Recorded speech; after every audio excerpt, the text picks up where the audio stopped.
আসসালামু আলাইকুম ওয়ারহমতুল্লাহি ওয়াবারাকাতুহু। প্রিয় দিনী ভাই ও বোনেরা, আপনারা সকলেই কেমন আছেন? আলহামদুলিল্লাহ। দিনী ভাই ও বোনেরা, আজ অত্যন্ত গুরুত্বপূর্ণ একটি দোয়ার ভিডিও নিয়ে হাজির হয়েছি। আমার দোয়া কোনোভাবেই কবুল হচ্ছিল না, এই রকম অসংখ্য দিনী ভাই ও বোনেরা বলে যে দোয়া কবুল হচ্ছে না বা কবুল হয় না। আজ পবিত্র জুম্মার দিন একটি আমল করুন, আপনার সব দোয়া ইনশাল্লাহ কবুল হবে। আজ আপনি সব পাবেন। আমি অনুরোধ করছি মনোযোগ দিয়ে ভিডিওটি সম্পূর্ণ দেখার জন্য। ইসলামের দৃষ্টিতে পবিত্র জুম্মা ও জুম্মাবারের রাত দিন অপরিসীম গুরুত্বপূর্ণ। জুম্মার দিনকে সাপ্তাহিক ঈদের দিন বলা হয়েছে। জুম্মার দিনের সওয়াব ও মর্যাদা ঈদুল ফিতর, ঈদুল আজহারের মতোই। এই দিন ইসলামী ইতিহাসে বড় বড় মহত্ব কিছু ঘটনা ঘটেছে। জুম্মার গুরুত্ব আল্লাহ তাআলার কাছে এত বেশি যে কোরআনে জুম্মা নামে একটি স্বতন্ত্র সূরা নাজিল করেছেন। দিনী ভাই বোনেরা, আল্লাহ তাআলা কোরআনে ইরশাদ করেন, হে মুমিনগণ, জুম্মার দিন যখন নামাজের আহ্বান জানানো হয় তখন তোমরা আল্লাহর স্মরণে মসজিদে এগিয়ে যাও এবং বেচাকেনা দুনিয়াবি যাবতীয় কাজকর্ম ছেড়ে দাও। এটা তোমাদের জন্য কল্যাণকর যদি তোমরা জানতে। সূরা জুম্মার 9 নম্বর আয়াত। আল্লাহর রাসূল সাল্লাল্লাহু আলাইহি ওয়াসাল্লাম একটি হাদিসে বলেছেন, মুমিনের জন্য জুম্মার দিন হলো সাপ্তাহিক ঈদের দিন। ইবনে মাজাহ হাদিস। এক হাদিসে নবী করিম সাল্লাল্লাহু আলাইহি ওয়াসাল্লাম ইরশাদ করেছেন যে দিনগুলিতে সূর্য উদিত হয় ও দিনগুলোর মধ্যে জুম্মার দিন সর্বোত্তম।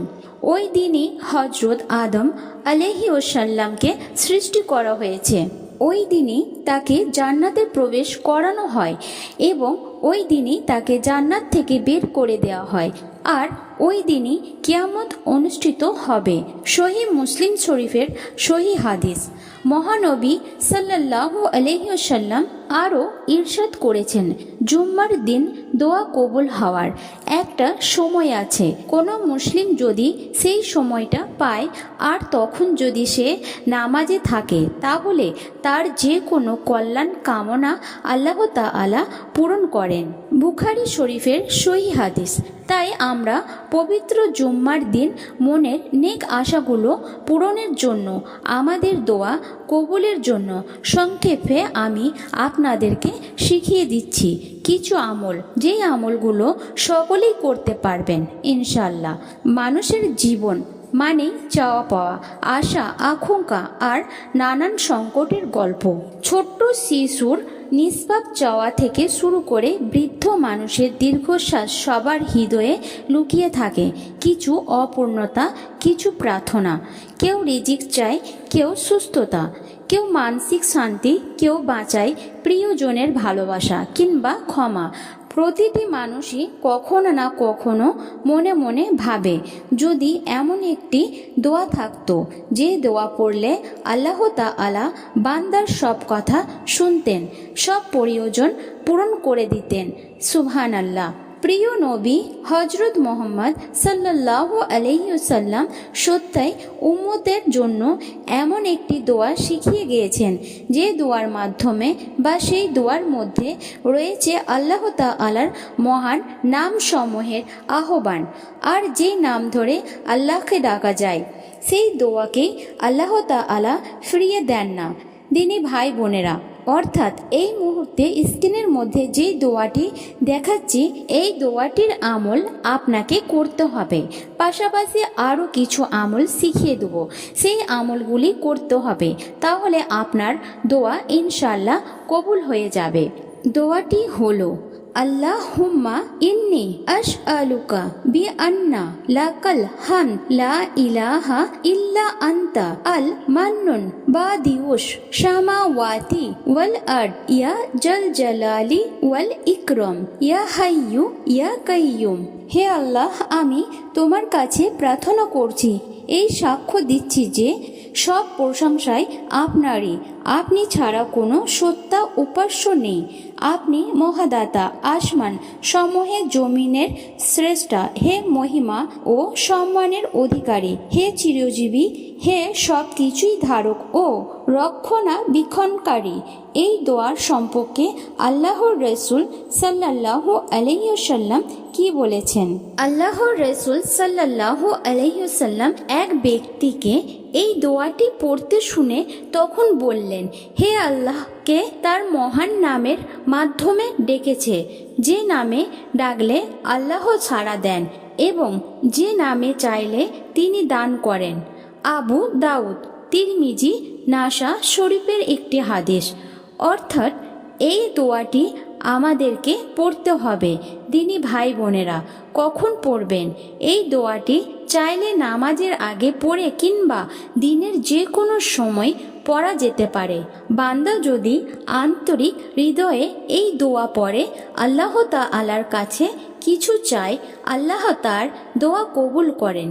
তবে হ্যাঁ, দিনী ভাই বোনেরা, মনে রাখবেন, দোয়া শুধু কিছু শব্দের সমষ্টি নয়, এটি বান্দার হৃদয়কে আর্তনাদ রবের দরবারে অসহায়া আত্মসম্পূর্ণ মানুষ যখন পৃথিবীর সব দরজা বন্ধ দেখে তখনও আল্লাহর দরজা খোলা থাকে। আর যেই বান্দা আন্তরিকতার সাথে আল্লাহকে ডাকে, আল্লাহ কখনোই তাকে নিরাশ করে না। তাই জীবনের প্রতিটি সংকট, দুঃখ, ভয় কিংবা অপূর্ণতায় এই মহান দোয়াটি বেশি বেশি পড়ুন। আল্লাহর মহান নাম ধরে তাকে ডাকুন, কারণ তিনি সেই দয়াময় রব যিনি বান্দার নীরব কান্না ও শুনতে পান এবং সময় মতো তার জন্য উত্তম ফয়সালা করে দেন। আপনাদের কাছে অনুরোধ করছি দিনী ভাই বোনেরা, আমি এই দোয়াটি আপনাদেরকে পড়ার জন্য কিছু নিয়ম বলবো এখন।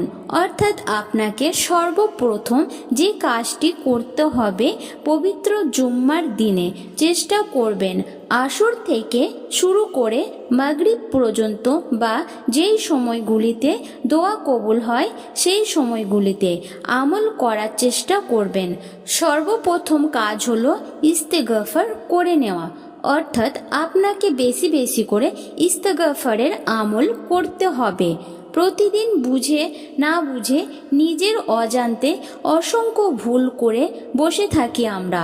অধিকাংশ সময় আমরা জেনে বুঝে শুধুমাত্র শয়তানের কুবৃত্তির অনুসরণ করে পাপ করে ফেলি। তবে আল্লাহ তাআলা পাপাচারে লিপ্ত বান্দার জন্য ক্ষমার দোয়া খোলা রেখেছেন সব সময়। তাই মানুষ যত ভুলই করুক না কেন, অনুতপ্ত হৃদয় আল্লাহ তাআলার কাছে ক্ষমা চাইলেই তিনি ক্ষমা করবেন। মহান আল্লাহ রব্বুল আলামিন কোরআনুল কারিমে বলেন, এবং আমি অবশ্যই ক্ষমাশীল তার প্রতি যে তওবা করে, ঈমান আনে, সৎকর্ম করে এবং সৎ পথে অবিচল থাকে। সূরা তোহাতে বলা হয়েছে। তাই আমাদের দোয়া কবুল না হওয়ার প্রথম প্রধান কাজই হলো আমাদের গুনাহ। দিনী ভাই বোনেরা, তাই অনুরোধ করছি প্রতিদিন কম করে হলেও 100 বার ইস্তেগফার করবেন। ইস্তেগফারের মাধ্যমে আল্লাহ তাআলা বান্দার সমস্ত পেরেশানি দূর করেন। ইবনে আব্বাস রাদিয়াল্লাহু তাআলা আনহু থেকে বর্ণনা করেছেন একটি হাদিস, যেখানে আল্লাহর রাসূল সাল্লাল্লাহু আলাইহি ওয়াসাল্লাম বলেছেন, যে ব্যক্তি বেশি বেশি ইস্তেগফার করে, আল্লাহ তাআলা তার সব সংকট থেকে তাকে উত্তরণের পথ বা ব্যবস্থা করে দেন, তার সব পেরেশানিকে দূর করে দেন এবং তাকে এমন জায়গা থেকে রিজিক দান করেন যা সে কল্পনাও করতে পারেন না। এটি সুনানি ইবনে মাজাহর একটি হাদিস এবং আবু দাউদ শরীফে রয়েছে। দিনী ভাই বোনেরা, আপনাদের কাছে অনুরোধ করছি, আমরা যদি 100 বার করে শুধুমাত্র আস্তাগফিরুল্লাহ আস্তাগফিরুল্লাহ আস্তাগফিরুল্লাহ পড়তে পারি প্রতিদিন, যখনই সময় পাবো তখনই, তবে এই দোয়াটি পড়ার আগে আজকে বিশেষ করে 100 বার আগে আস্তাগফিরুল্লাহ পড়ে নেব এবং দরুদ শরীফ 100 বার পড়ে নেব, কারণ দরুদ এমন একটি আমল, দরুদ না পড়লে আপনার দোয়া আল্লাহ তাআলার কাছে পৌঁছাবেই না। আর দরুদ পাঠকারীর জন্য স্বয়ং ফেরেশতারা পর্যন্ত দোয়া করে থাকেন। আমির বিন রাবিয়া রাদিয়াল্লাহু তাআলা আনহু থেকে বর্ণিত হাদিসটিতে আল্লাহর রাসূল সাল্লাল্লাহু আলাইহি ওয়াসাল্লাম বলেন, যখন কোনো মুসলিম আমার প্রতি দরুদ পাঠ করে এবং যতক্ষণ সে আমার প্রতি দরুদ পাঠারত থাকে ততক্ষণ ফেরেশতারা তার জন্য দোয়া করতে থাকেন এবং বান্দা চাইলে তার পরিমাণ দরুদ পাঠের পরিমাণ কমাতেও পারে, বাড়াতেও পারে। তাহলে বুঝতে পারছি আমরা যতক্ষণ দরুদ পড়ব ততক্ষণ ফেরেশতারা আমাদের জন্য দোয়া করতে থাকবেন। আর দরুদবিহীন দোয়া যেহেতু কবুল হয় না, আল্লাহ তাআলার কাছে পৌঁছায় না, তাই আমরা অত্যন্ত 100 বার আল্লাহুম্মা সাল্লি আলা মুহাম্মাদি ওয়ালা আলি মুহাম্মাদ এই ছোট্ট দরুদটি 100 বার পড়ে নেব। দরুদ ও ইস্তেগফার 100 বার পড়ে নেওয়ার পরে কম করে হলেও 3 বার পাঠ করব, আল্লাহুম্মা ইন্নী আসআলুকা বিআন্না লাকাল হামদ লা ইলাহা ইল্লা আনতা আল মান্নুন বাদিউশ সামাওয়াতি ওয়াল আরদ ইয়া জাল জালালি ওয়াল ইকরাম ইয়া হাইয়্যু ইয়া কাইয়্যুম।